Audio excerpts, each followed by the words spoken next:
get started with our illuminated letter, you are going to need a pencil. So what we're going to do is we're going to decorate this letter so that it's super duper fancy, like the illuminated letters in illuminated manuscripts. Now we're not going to actually put down gold leaf and stuff like that, but if you happen to have gold color crayons, gold markers, you can use those too. But to start, like I said, we need a pencil. And our illuminated letter has a background, a letter, and a border. Now we're going to decorate each of them, and they all have to be different. So we're going to start with some patterns. And now I am going to start with my border, and I think I'm going to do the squares first. Now if you want like the squares this way to match and this way to match, that's fine. Or you can have all four match. I think I'm going to have all four match, and I think I'm going to do a spiral. Now remember, we're going to have to trace these and color this, so don't go so teeny tiny that you can't trace. Because as we all know, that just makes your life super duper hard, and we don't need that. Alrighty, there's my spirals. And now I'm going to decorate the rest of my border, and I think I'm going to have the top and the bottom match, and then the two sides match. So that means that they are going to be two different patterns, not one, but two different patterns. So I think I'm going to do a wavy line with circles, because remember, we want super duper fancy and decorative. We don't want no boring illuminated letters here. So now I have to do the same at the top. And if they don't match exactly, that's fine. Like, I'm not gonna sit here and count how many bumps your wave has. That's not necessary.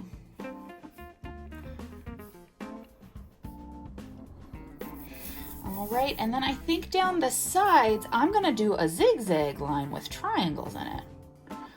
So they kind of have the same theme, but they're not the exact same. Ah, I keep breaking my lid.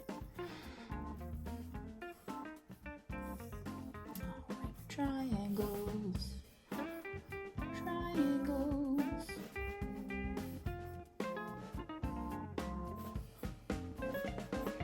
And then the same thing on the other side.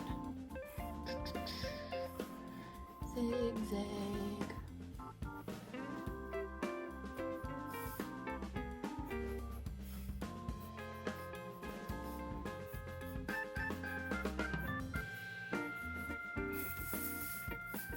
And my border is done. Now I need to decorate my letter and the background. And so the background, remember, it's like it's behind the letter. So you're not just gonna go around your letter, it's actually gonna go behind it. All right, so like you can see up here on the C, the swirls kind of go behind it as well. I think I'm gonna do some stripes. And if you want to grab a ruler for your stripes, you can, or a straight edge, like a piece of cardboard or something. You got to be really careful. Oh, look at that. I made a mistake. I'm going to have to erase. This is why a straight edge is kind of handy with those stripes, but you don't have to, because I know not everybody has one of those at home.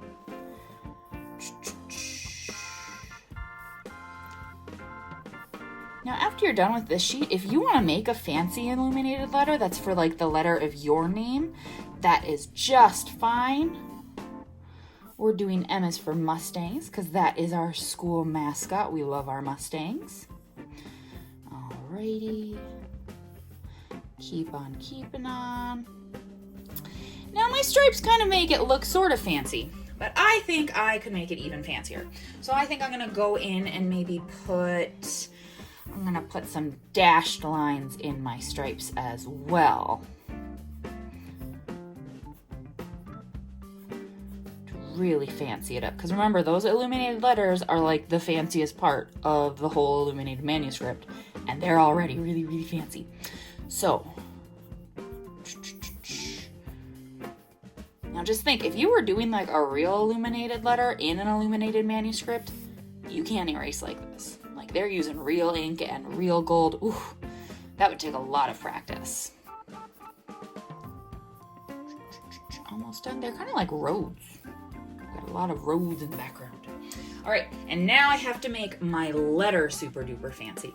So you can see this one, it's kind of like a design, and then there's got like the black part, so you could do something like that. You could do another pattern. I kind of like that design idea, but I think I'm gonna do a diamond in my big spaces like this. And then I'm gonna kind of do little bars there.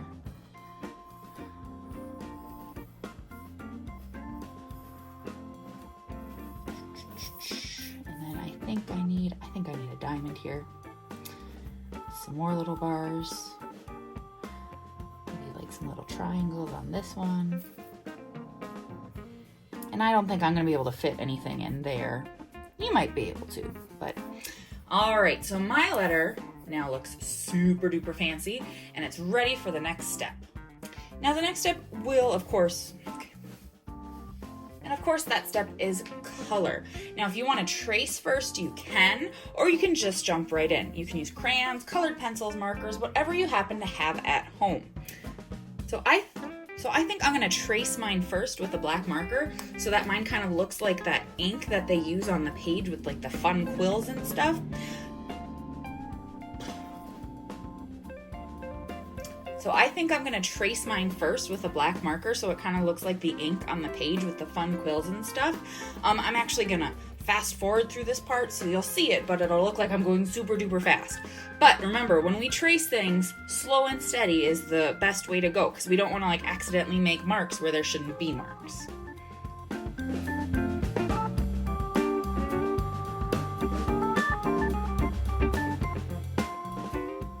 Alright, so I've traced everything, and right now my M gets a little lost, so if I wanted to, I could go around and make that printed line a little bit thicker line, but I think what I'm actually going to do is I'm going to make sure that my M pops off the background, so I'm going to use warm colors for one and cool colors for the other. So those are some things you're going to want to think about when you start coloring. And remember, you drew a pattern, so you need to color a pattern. And since these are the same two patterns, I need to make sure that I color them the same way. So I am going to use some crayons for mine. And what I'm going to do with this one is I think I'm going to color this one, and I'm going to do kind of like an every other thing here. And I'm going to do that all the way along, and then I'm going to jump over to the other side. And so I've got to color this whole page, because remember, illuminated letters, like the whole thing is super duper fancy. And like I said, if you have like a gold crayon or something at home and you want to use that, that is just fine. I am going to fast forward through this again because, well, you don't need to sit here and watch me color for 10 minutes, but I want you to see all the different ways that you can really like show off those patterns with the ways that you color. Uh-oh, looks like I made a mistake, but that's okay because I plan on using a darker color so I can just color over it. Remember, mistakes happen. You just got to learn to work with them.